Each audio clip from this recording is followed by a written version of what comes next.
Now that he's played the 4 games, would he still redshirt with 3 games remaining against Wake Forest this weekend, Virginia Tech, and oh, by the way, the North Carolina game? Would he actually follow through on the plan from the get-go, which was to redshirt this season? Given the circumstances around how MJ Morris ended up in the starting role and trying to change this season around, I can't imagine a scenario where he would redshirt the rest of the year unless that scenario involves him not being NC State's quarterback next year. Yeah, I think it has to be in either or there. It's no longer about MJ Morris's development at NC State. It's here now. He's the NC State quarterback. Hard stop. So if you're the NC State quarterback, you play the rest of the year.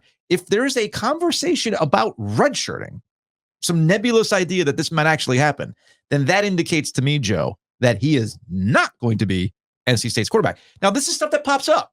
But see, this is where your sparkling personality comes in, because you start hanging around folks and it becomes more than just some chatter online to people talking. Yeah, this seemed like to me that it couldn't be real, right? Like it was suggested to me that he could still redshirt this season.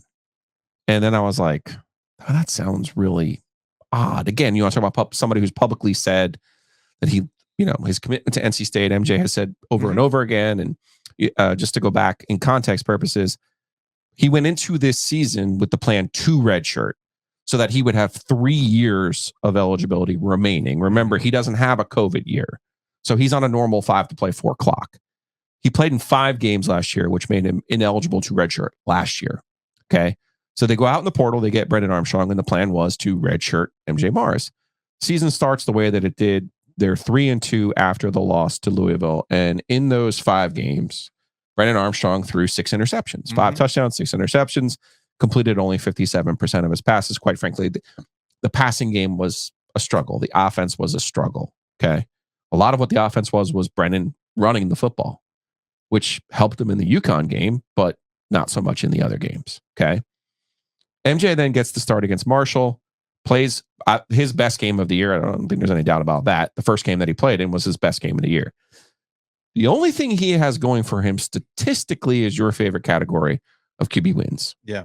They're 3-1 in his 4 starts this year. He has 7 touchdowns, 5 interceptions. He's only completed 55% of his passes. Quite frankly, he's had some throws that he probably should have more interceptions than he's had, but that's not what the number says. The number says 5. Okay, so that is fewer than Brennan Armstrong. The question in my mind is, then this is coming from MJ Morris's family. Okay, so the question in my mind is, if you redshirt, which I think if this was my son and I had a hard, concrete offer from another school, I would say the best thing for you to do is not play the rest of the year, kind of like Kelly Bryant did at Clemson when it was clear that Trevor Lawrence was their quarterback. But that was worked out. And those were also the first 4 games of the year. Maybe even go back to the beginning of this season when Jordan Houston played 4 games and said, hey, I could retain my eligibility, maybe go make some money somewhere else next year, or at least play 1 more year of college football at a productive level. And that's what I'm going to do. I don't think those were planned. Well, I don't think Jordan was planned, but I think once you realize what your future is, those are ideas. Well, the Kelly Bryant, the Kelly Bryant, Trevor Lawrence thing that you mentioned, that to me was always to game 4. Yes, that was always a plan. This is unusual in the sense that you and I have been consistent that we are pro player rights. We are pro the transfer portal. We are pro players maximizing their financial advantages. So if I was his agent, if I was his dad, if he was my son, I would look at this calculated. I would look at this and say, this is the best move for you to not play these final 3 games and to take your talents elsewhere into the portal and onto the open market. If you think your future is at NC State, though, you can't do this. No, you can't sit out the final 3 games and think that it doesn't matter what the collective thinks. It doesn't matter what I think. The collective meaning the people who are going to pay you. By the way, he did get money this year to be on NC State's roster and to stay at NC State. So it's not like he wasn't compensated this year.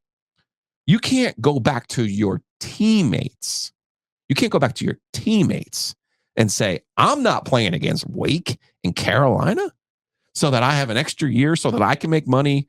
Again, that's what this is about to me. I think maybe there might be some confusion in his camp that thinks he can shut it down this year and stay at NC State. Again, I want to be super clear here. I think this is a conversation that is actually happening at NC State right now. Okay. I don't know if it is going to happen.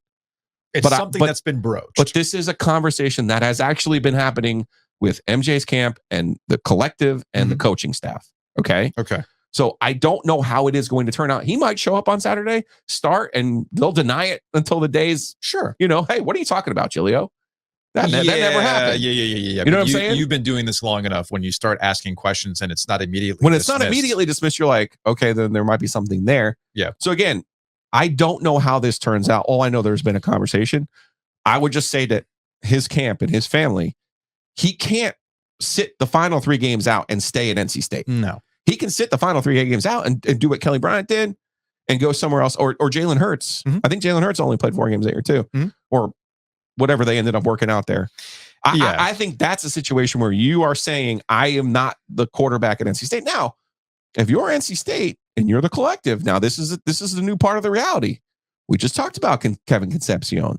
We just talked about Jonathan Paylor, who you've already made some promises to on the recruiting trail. So if you don't think MJ, based on these 4 games, if you don't think MJ is your answer at quarterback, you're probably not crying over this one. No, you're not. Because you're going to sit here and go, well, I'm going to bring Brennan in. We're going to play the last 3 games with Brennan. We're going to finish the season with Brennan, and we're going to move on. Because how many times have you and I talked to Kevin Keats about the portal and how this works? Even Jim Larinaga, who wasn't exactly thrilled with us. No, right? When you have a conversation about these things, it's like, okay, this is now a business. If somebody chooses to move on, as Kevin has said to us multiple times, if a player chooses to move on, I'll just go in and get another one. Couple things.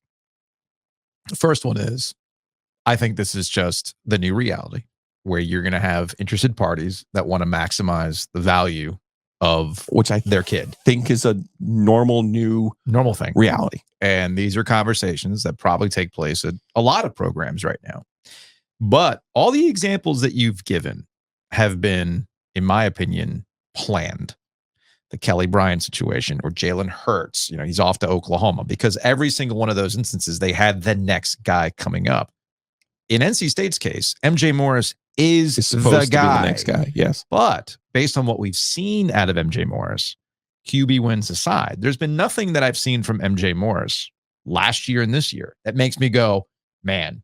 That dismisses the Wake Forest performance last year. He was good against Wake Forest last year. You're bringing up one example. Okay. One. I'm not. But we do this. We do this with NC State quarterbacks. We've been doing this with NC State quarterbacks. We romanticize NC State quarterbacks. For a very good reason. We did it with Devin Leary. We did it with Ryan Finley, who was okay. And MJ Morris has been okay. I'm not saying he's a bum. I'm just saying he's fine. But this idea that MJ Morris is some dude you have to lock in, that he's Russell Wilson, the wins above replacement with MJ Morris. You know what MJ Morris is doing better than Brennan Armstrong, and why they've been able to eke out these wins, is because they're making enough plays offensively where MJ Morris's first instinct is not to just tuck it and run. He's getting it to Casey Concepcion. Yes, I was going to say he's getting it to the right guy. He's getting it to the right guy. It might just be doesn't matter. It does not matter. He's getting to the right guy, which is what Brennan Armstrong struggled with while turning the ball over. I agree. But that's not something that you go, well, man, that's our future. Okay. But so I wanted to make that abundantly clear. There's nothing that I've seen from MJ Morris that makes me go, damn, if you got to break the bank. If NC State doesn't have MJ Morris next year, man, they're screwed. I don't see it. Okay. All right. NC State's got a lot of other issues that they have to resolve beyond just a quarterback. It's just because he's leaving doesn't mean there can't be another one that comes in. It's the transfer portal. I don't disagree with that. It's the transfer portal. You can go and get yourself a guy. And again, Brennan Armstrong didn't pan out, but that's not to say that they can't go find a quarterback that will.